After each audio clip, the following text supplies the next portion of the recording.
Welcome to The Spotlight, the podcast where veterans and military spouses connect and share how their military experience has transformed their lives and their businesses. Here's your host, Bob Louthen.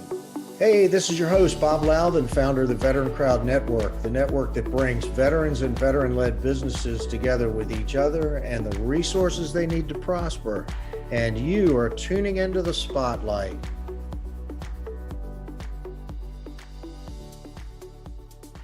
Hey, welcome everybody. Well, today we're going to be talking about yard games. Now, I grew up playing, games that probably couldn't be approved by OSHA this time. We had a thing called yard darts, which was basically a way to launch artillery at my friends and family. But today we're going to be talking with Matt Butler. He's an Air Force veteran and the founder of Rollors, and an interesting yard game. But, Matt, welcome to the program. Thank you for stepping into the spotlight. Thank you. I appreciate you. Thanks for having me on. So you, before we kind of get into the business side and the entrepreneurial journey, how'd you end up going into the Air Force? Outside after high school, I wasn't really sure exactly what I wanted to do. I knew I was going to go into college. I wasn't sure what college, and I went to an event where they had different colleges, and then they had a table for ROTC.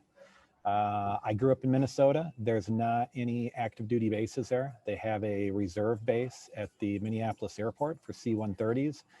So I always had interest in the Air Force and the military. And so I just looked into it. There was an ROTC detachment that was near me, and they had availability for scholarships. I was honored to get one. And that's what started my journey into the Air Force. When I was done with college, I was commissioned in the Air Force as a second lieutenant. And I thought I might possibly be getting out of the Air Force. I had a 4-year commitment because I had a 4-year scholarship. About my 3-year point in the Air Force, September 11th happened. And I was stationed overseas. I was in Italy. On the Air Force's network, AFN, I saw all of the devastation. And the last thing I could really do is get out of the Air Force at that time. So I transferred over to flying on an aircraft called Joint Stars, which is a surveillance aircraft. And before you know it, 20 years blew by. And after a bunch of assignments all over, staff, I did test and evaluation. I was up at the Pentagon. I was at Virginia. So all over the place, had a wonderful 20-plus year career in the Air Force. It's kind of funny, and I had a lot of colleagues of mine that when I was at VMI, they were going to do career in the military, got in, did their 4 years, and punched their ticket to get out. And then there were these other guys who, I'm not sure what I'm going to do. Next thing you know, they've been in the service for 20 plus years. Kind of found your home. So it sounds to me like you did kind of find your niche. I did. Yeah, I found my home. A lot of great friends that have continued to stay in touch with and will for the rest of my life. That's probably part of the reason, even retired to the location that I'm at in Destin, Florida, which is located near a couple military bases like Eglin Air Force Base. We have a special forces group by us for the Army. We've got Pensacola, we've got Tyndall. So I feel at home where I'm located in the panhandle of Florida. Also a beautiful part of the country. I mean, the sugar sand beaches are a little attractive as well, right? Yeah, I won't complain about that at all. That's great. Talk a little bit about your experience. I know you deployed to Afghanistan and Iraq during the subsequent 17 years. Yeah, so because I flew on a reconnaissance aircraft, it was a very high demand asset. And so due to that, we spent a lot of time in the Middle East surveilling and helping out our brothers and sisters that were on the ground in the Marines and the Army, and our land forces, also our intelligence forces, to provide intelligence to the DoD. So a lot of time flying over Iraq, Afghanistan, have had some tours to other locations. Our aircraft also did some counter drugs. So I was in South America, also over in the Pacific AOR as well. So these are some of these I'm not even, you might have to kill me if you answer this next question, but, I guess we were loading up airplanes like the Dash 8 and others with sensors and so forth. Am I semi on target, or King Airs and all these other things that are being flown around with lots of listening capabilities? Exactly. So I'm very familiar. Those are more tactical type aircraft. I was more on a operational. We were a 707. So think of a big Boeing aircraft with a massive radar on the bottom of the fuselage. We would surveil with our radar in front of us to provide information to ground forces. We could surveil any type of surface from ground to ocean. And then the other aircrafts you're talking about, more tactical, signal intelligence, electro-optical, infrared cameras that are on there. Yep, definitely. Those are helping the tactical forces. That radar on there, birds falling out of the sky when you guys are passing over. I mean, it's so powerful. No, not too good. It was an old aircraft, an old airframe, but the technology and the radar on it was just off the charts. It just kept getting better. It's kind of interesting. The Air Force, a lot of the pilots are flying aircraft that are 20 years older than they are. Right. Yeah. It's incredible. So, okay. So while this is all going on, I think, tell me about where the idea for rollers came from, because it seems like the genesis of this business that you've got now might have come to you while you were on deployment. Yeah, you're exactly right. So I had 10 different deployments over my career. There was a phase we were rebalancing our military from Afghanistan to Iraq, and we did a major plus up of people. I did a back-to-back deployment, came back, I think, for a couple weeks, and then went back out the door, and it was actually during the holidays as well. Uh, During that time. Who said being in the Air Force was cushy, huh? Yeah. Yeah, exactly. Yeah. We, because of the back to back and over the holidays, is during Christmas, I was really missing family and friends at the time. And a lot of military members that are deployed will think about this. They'll think about, where they might rather be or things they'd rather be doing. I was at the time thinking about being back in Minnesota, summertime, green grass. You have to imagine I'm in the middle of a desert. It's all dry and hot, and just bland tan colors.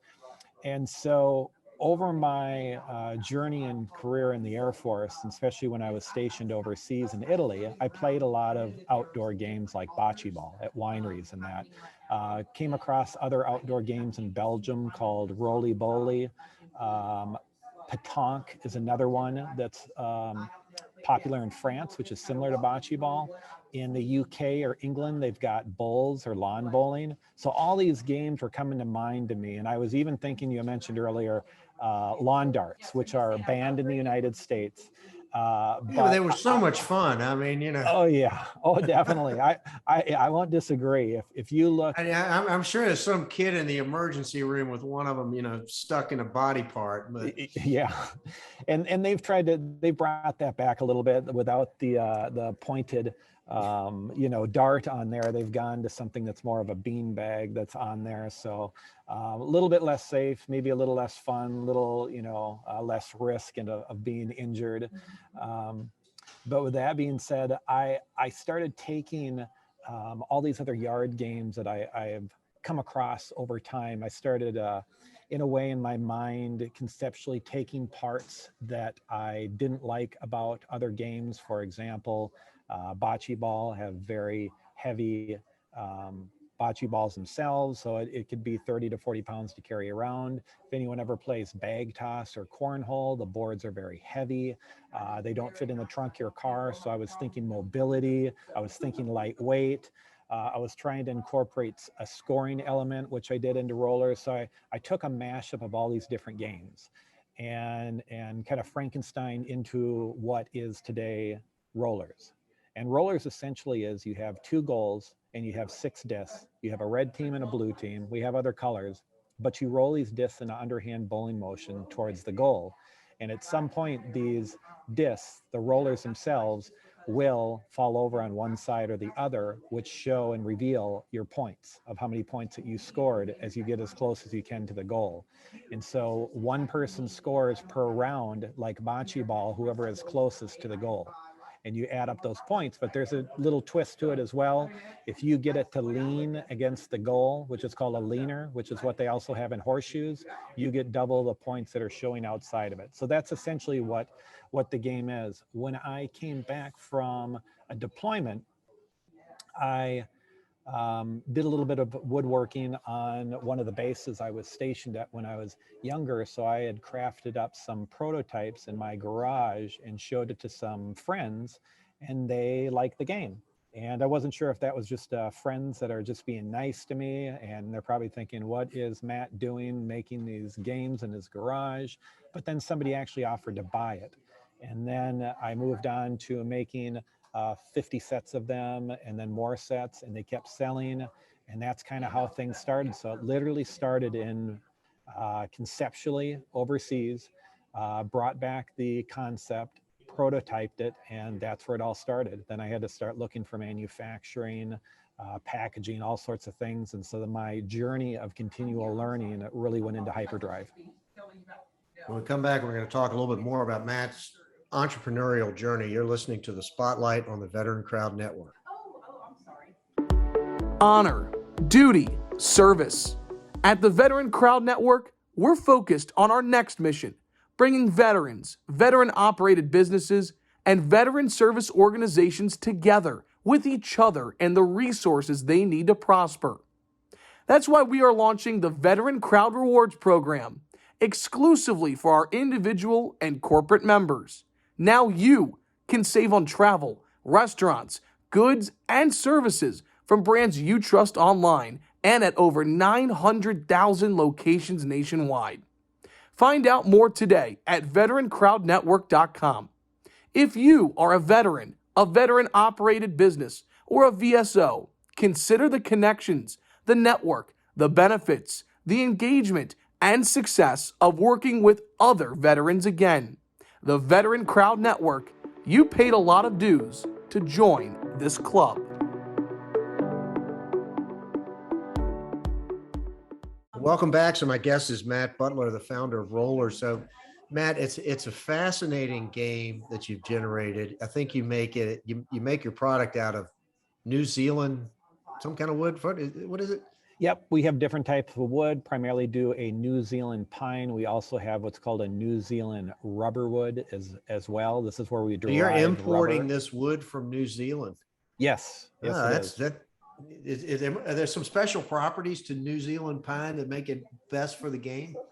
No, I've just worked a little bit with a lot of different prototypes over the years, finding out what is going to warp or what is going to crack over time, exactly how much lacquer, how many layers we need to put on there, silk screen. So we've done a lot of different versions of prototyping. I'm curious how many copies of Rollors you think are out there now. I would have to say 85,000 plus sets. And if I look at this morning, since it's summertime and this is our highest peak selling season, who knows, maybe another 50, 60, 70 went out this morning. That's fantastic. So let's shift gears and talk a little bit about the entrepreneurial journey. And I ask all of my guests this kind of question. Being an entrepreneur can be kind of scary and intimidating. Have you found that was the case? I mean, you're almost an accidental entrepreneur too. It sounds to me like all of a sudden you just stumbled across it as opposed to having this vision for building this big company. Yeah, so originally my vision was to create a game to get people together a little bit off of their phone, which is a great tool and I still love it, but I think there's a place and time for people to get outdoors and socialize amongst each other, and that's what I look at Rollors as, just a tool for helping my create kids' that. fondest memories are not of their cell phones, but are playing Tripoli around the table with their grandparents, that kind of thing. Right. And those Exactly bring, the same thing. I get it. yep, and those definitely bring memories to people, to the environment. I wanted to bring portability and other things. So that's originally how it started was, I mean, it is literally fun, is what I try to bring and enjoyment to people. And so it's a fun journey, but there are a lot of unknowns, complications, risk mitigations to try and put in through entrepreneurship. And yes, I agree that it was somewhat of an accidental business that I developed. I just started to develop, like I said, the vision, develop the product, and then I turned it into a business after getting a lot of feedback from people that this would be a product they would buy. Did you have some mentors along the way that you could point to that helped you out? Oh, 100%. Without them, I definitely would not be, and Rollers would not have sold as many as it has today. I used one great organization, which is a nonprofit, which is in Virginia. It's called SCORE. It's a mentor-mentee relationship where I came across some great folks there. I attended a lot of different trade shows, so I met some folks there as well. I've met an executive that worked for Hasbro that has been a mentor of mine. I've had some other mentors that have helped me with manufacturing, overseas logistics, things like that I really had no idea about. So yeah, I've had a lot of mentors along the way.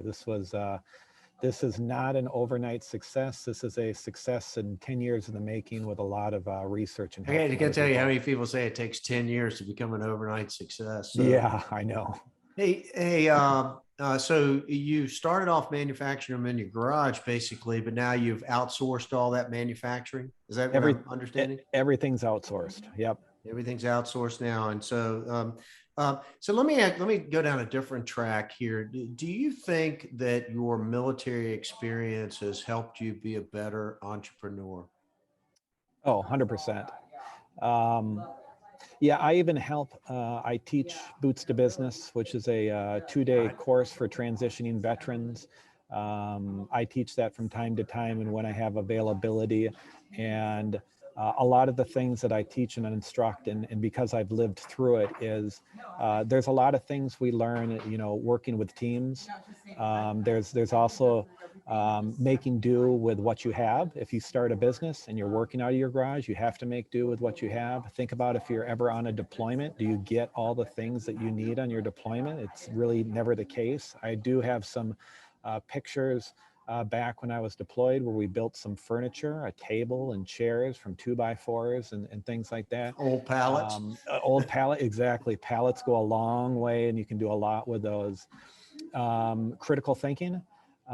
Just being able to ask questions and having critical thought. Planning is such a significant importance. I mean, we know this in the military from the DOD, from joint services down to the individual services. We have planning entities and planning directorates that are out there. It's the same thing with business. For you to go into business, you really need to have a business plan. Now, it could be as little as a page to up to tens of pages. It really depends, but you need to have a plan. There's no I just don't see a point in starting a business and expending your hard-earned money into a business, and if you don't have a plan going into it. And again, it doesn't have to be something that is as excessively detailed. It shouldn't be anything that should frighten anyone off. There's a lot of great resources out there.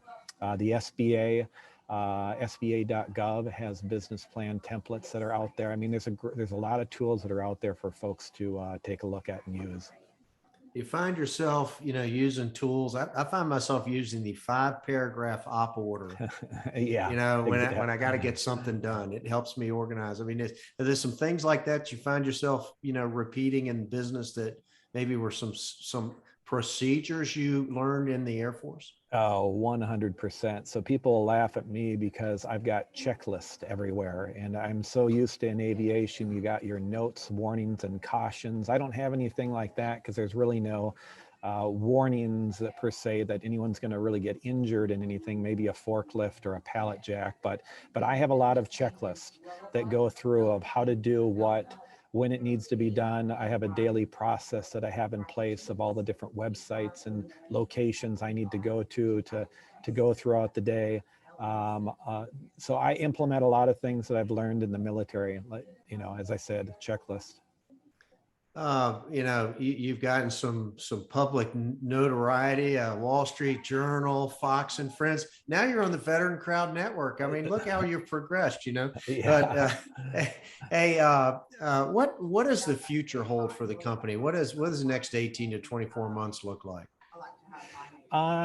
Some things that we're exploring. I'm exploring with some other companies that are larger of mine to doing more partnerships to increase our distribution.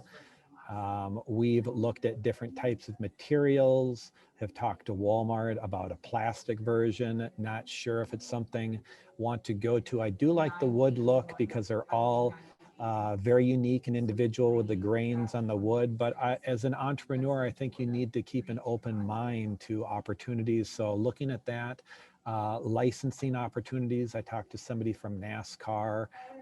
There's a couple companies that are out there that do sports licensing, which we did for a little while through another company. So we also looked at redoing possibly some packaging, a higher end, heavier game with a dark stained wood. So we're looking at a bunch of different things. I'm always trying to just be open-minded to anyone. I get a lot of emails through our website of people inquiring on different things, social media as well. If we make a post, they said, well, why don't you do this? Or we've ever thought of this? And maybe we haven't. There's sometimes where we haven't. So I try to keep my ear open to any type of trends that I hear from our customers that give us feedback. If I hear it one time, I'll make a note of it. But once I start hearing it 10, 12, 20 times, well, now we might have a pattern where I may need to, look at something and consider an option. A couple of other little things. I saw Warrior Rising mentioned on your website. You got a partnership with Warrior Rising? So Warrior Rising is a phenomenal nonprofit that's run by Jason Van Camp, who is Jason's been a guest on our podcast. Has he? Okay. Yeah. Well, he's incredible guy. Wrote a great book, Deliberate Discomfort. Yep. I've read that a couple times. There's a lot of great pieces of information to take out of that. I went through their program about a year ago. I always think, as I said earlier in the show, continued education is very important, especially any type of free education, especially business. I don't have a business background. I have more of a science oriented. I studied physics for my undergrad. I've got a cyber warfare degree, computer information systems master's degree. So I don't have the business. So that's why I rely on organizations like Warrior Rising to help me get educated. Really, they help out a lot with networking. They are really networked in with a lot of other entrepreneurs and other folks in the business industry. So if I need that mentor out there, Jason will be one of the first people that I reach out to when it comes to that. Awesome. Hey, we're going to put links to all of your social media and website and so forth so people can get in touch with you on the show notes, but tell everybody how to get in touch with you. Sure. You can get in touch with me through rollors.com, and Rollors is spelled Rollors. You will understand why once you see the logo. It's a registered trademark of mine. You can reach out to me if you have any questions about any of what I've discussed or anything at all. Welcome to communicate with anyone. There's a lot of social media sites we have out there as well, and we've got a newsletter sign up on our website.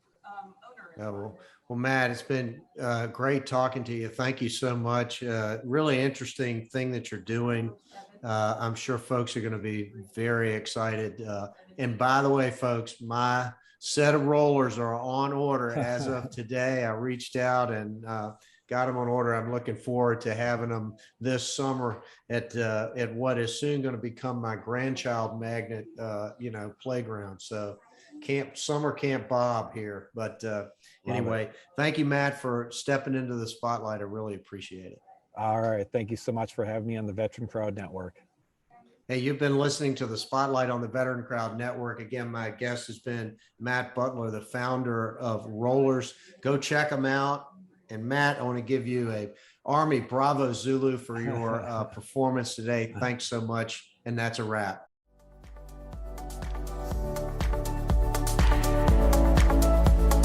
Thank you for listening to Spotlight by Veteran Crowd. We hope you enjoyed today's episode.